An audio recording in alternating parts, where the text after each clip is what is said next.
अबे ओए, चल कुर्सी पर से उठ। सुनाई नहीं दिया तुझे? मैंने क्या कहा?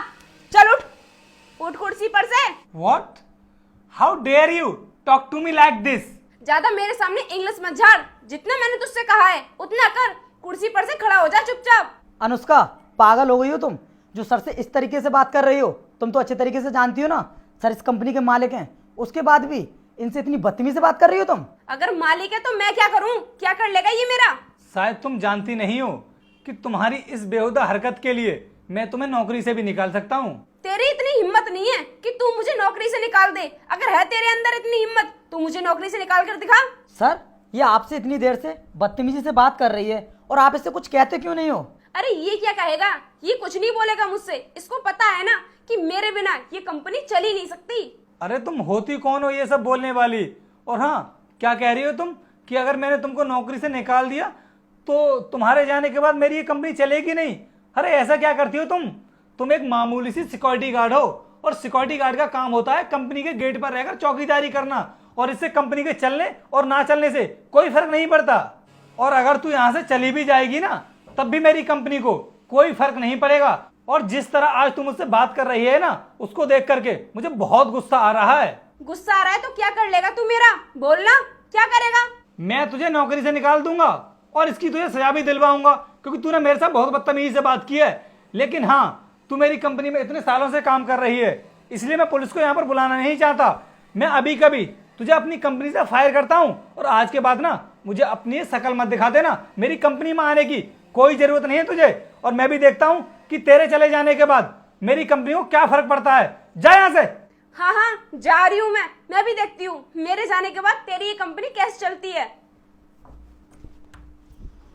सर, आपने बहुत अच्छा किया जो इसको नौकरी से निकाल दिया। अगर कंपनी के किसी भी एम्प्लॉय को ये पता चल जाता ना कि आपके साथ में उसने इतनी बदतमीजी से बात की है तो सर आपकी बहुत बेइज्जती हो जाती। हाँ वीर, सही कह रहे हो तुम, लेकिन उसने मेरे साथ जो कुछ भी किया ना, बहुत गलत किया। मुझे ये उम्मीद नहीं थी कि ये ऐसा भी कर सकती है। मामूली सी सिक्योरिटी गार्ड थी, और देख रहे हो तुम कितनी बदतमीजी से बात करके गई है मुझसे। खैर कोई बात नहीं, तुम जाओ, ये प्रोजेक्ट मैं देख लूँगा। ठीक है सर, चलता हूँ मैं। डॉक्टर साहब, आज शाम तक मैं आपके पैसे पहुंचवा दूंगी। बस आप मेरी माँ का इलाज मत रुकवाइए। आप जल्दी से मेरी माँ का इलाज शुरू करवा दीजिए। हाँ हाँ, मैं भी आ जाऊंगी। और डॉक्टर साहब, मेरी माँ के इलाज में जितना भी पैसा खर्च होगा मैं वो सब करने के लिए तैयार हूँ। बस मेरी माँ को कुछ नहीं होना चाहिए। सर, अनुष्का को तो आपने नौकरी से निकाल दिया था ना, लेकिन वो अभी भी हमारी कंपनी से बाहर नहीं गई है, हमारी कंपनी में ही है। और किसी डॉक्टर से फ़ोन पर बात कर रही थी, उसकी माँ की तबीयत सही नहीं है, किसी हॉस्पिटल में इलाज चल रहा है।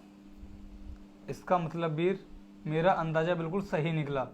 जैसे मैंने सोचा था बिल्कुल वैसा ही हुआ। खैर कोई बात नहीं, मैं एक काम करता हूँ, अनुष्का को ना ऑफिस में बुला लेता हूँ और पूछता हूँ उससे कि उसने ये सब क्यों किया।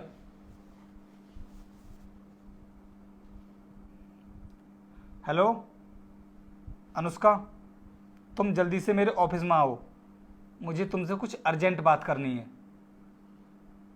जल्दी आओ। हाँ भाई, क्यों बुलाया तूने मुझे? अनुष्का, मैंने तुम्हें यहाँ पर इसलिए बुलाया है क्योंकि आज से पहले तुमने कभी भी मुझसे इतनी बदतमीजी से बात नहीं की है जिस तरह तुम आज कर रही हो। अगर कोई परेशानी है तो तुम मुझे बता सकती हो, क्योंकि तुम्हारे इस बिहेवियर को देख करके ना मैं बहुत शॉक्ड हूँ। क्योंकि आज से पहले तुमने कभी भी मेरी बेइज्जती नहीं की है, हमेशा तुमने मुझसे इज्जत से बात की है। और मैं ये भी जानता हूँ कि तुम अपना काम पूरी मेहनत और ईमानदारी के साथ में करती हो, इसलिए तुम ये सब कर ही नहीं सकती। देखो अनुष्का, मैं तुमसे रिक्वेस्ट कर रहा हूँ, प्लीज मुझे बता दो अगर कोई बात है तो। सर, आप जो भी सोच रहे हो बिल्कुल ठीक सोच रहे हो। मेरे घर में बहुत सी परेशानी चल रही है और मेरी माँ हॉस्पिटल में एडमिट है, और मेरी माँ की देखभाल करने के लिए मेरे घर में कोई भी नहीं है। और मैं कई बार आपके पास आई भी थी कि सर मुझे आप छुट्टी दे दो, लेकिन आपने मना कर दिया। इसलिए मैंने सोचा कि मैं आपके साथ ऐसा बर्ताव करूँगी तो आप मुझे नौकरी से निकाल दोगे, फिर मैं गाँव जाकर अपनी माँ का इलाज अच्छे से करा लूँगी। बस इसीलिए मैंने आपके साथ ऐसा किया, और कोई इरादा नहीं था मेरा। अनुष्का, मुझसे जो भी गलती हुई है उसके लिए मैं बहुत शर्मिंदा हूँ। मुझे नहीं पता था कि तुम अपनी माँ का इलाज करवाने के लिए मुझसे छुट्टी मांग रही हो। मैंने तो तुम्हें छुट्टी देने से इसलिए मना कर दिया क्योंकि हमारी कंपनी में बहुत से एम्प्लॉयज ऐसे हैं जो बीमारी का बहाना बना करके छुट्टी लेकर के घूमने चले जाते हैं। देखो अनुष्का, मैंने तुम्हारे साथ जो कुछ भी किया है उसके लिए मैं तुमसे माफ़ी चाहता हूँ। प्लीज़ मुझे माफ़ कर देना। मुझे तुम्हारे साथ में ऐसा नहीं करना चाहिए था, क्योंकि माँ से बढ़कर ना इस दुनिया में कोई भी नहीं है, क्योंकि माँ है तो सब कुछ है। इसलिए तुम अपनी माँ का इलाज अच्छे से कराओ, और इस कंपनी से तुम्हें जितने भी दिन की छुट्टी चाहिए ना, ये कंपनी तुम्हें उतने दिन की छुट्टी देने के लिए तैयार है। और हाँ, तुम्हारी सैलरी भी कट नहीं होगी, बराबर तुम्हारी सैलरी भी मिलती रहेगी। तो तुम जाओ और गाँव जाकर अपनी माँ का इलाज अच्छे से कराओ। सर, आपका बहुत बहुत धन्यवाद जो आपने मेरी माँ के बारे में इतना सोचा। अरे माँ तो माँ होती है, चाहे वो किसी की भी हो। और अगर पैसों की ज़रूरत हो ना तो बता देना मुझे। चलो ठीक है, फिर जाओ तुम भी अपना काम देखो।